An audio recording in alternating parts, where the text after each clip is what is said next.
שלום. שלום. יש לך משהו טוב להגיד על ניב? משהו טוב? לא יודעת. לא מכיר אותו. ניב. ניב. אני יכולה להשתמש בגוגל? רגע. איך על זה? בינתיים מה איתך? לא, אני מושג. אוקיי, אז על יעל? היא גבוהה. היא חכמה מאוד. היא גרה עם ניב מתחת לזיו. יפה. אני לא יודעת מה להגיד. תמשיכי לחפש בינתיים. אני אמשיך לחפש. סליחה שרון, יש לך משהו טוב להגיד אולי על ניב? המון דברים. מעולה, ועל יעל? גם, הרבה. יפה מאוד, תודה. אני הזכרתי משהו בניב. שנייה. כן, יש לו קרבולת וזה ממש מתאים לו. ניב הוא ילד בלתי נסבל. מה פתאום? הוא גם אוהד בית"ר. הוא ילד שלי ונהדר. ויעל, מה שאני יכול להגיד עליה, מגיע לה, אכלה אותה. וואלה, בוא נחסל את ויכוח, אתה אומר. הוויכוח. בוא נלך לאכול בצ'קרה. תפתח בקבוק, יאללה בוא. יאללה. נזכרתי במשהו, ניב הוא שר... לא, זה לא הוא. הוא רק... לא, זה גם לא הוא. מה הוא? הוא... אני אדבר איתך אחר כך. כן, יש לך, סליחה על הפרעה, כן. יש לך אולי משהו טוב להגיד על ניב? שרון, רגע, יש לך משהו טוב להגיד על ניב? המון. מה? המון דברים. הוא אומר הרבה דברים. אוקיי, ועל יעל אולי? יעל, יש לך משהו טוב להגיד עליה?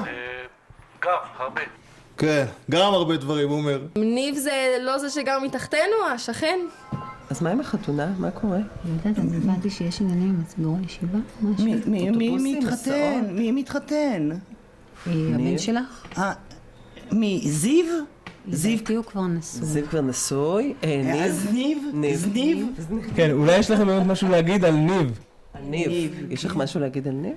כן, הוא בסדר. יש כן. כל מיני דברים שאפשר. הקטן. כן. הוא אח של זיו. ושל שרון. כן. זה. אני חושבת שזה המון. כן, יש לנו עוד המון דברים. כן. כן.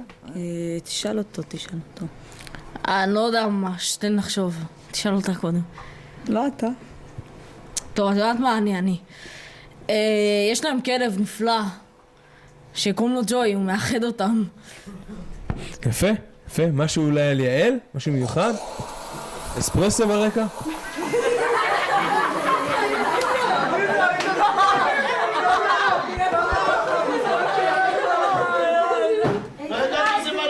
אתה לא יושב איתנו בשולחן. ילד טוב בגוף של ילד רע שרוצה למצוא לילה בחורה. אני לא מוכנה למוזיקה הזו, זה לא מהידיים שלנו, אני לא מוכנה לשמוע. עכשיו תפסיקו, מה יגידו השכנים?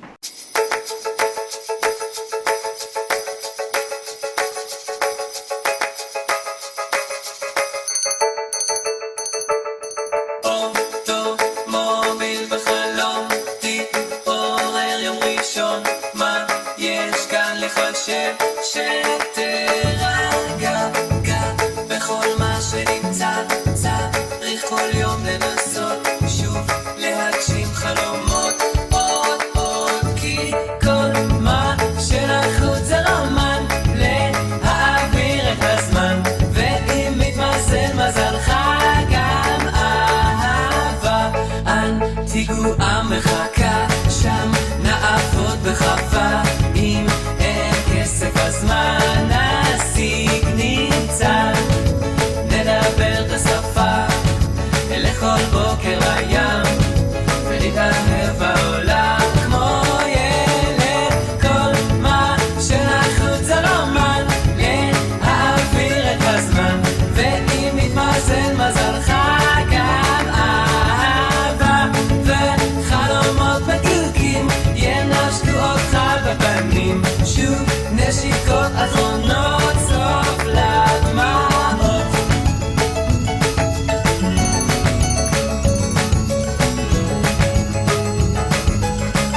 כמו חלום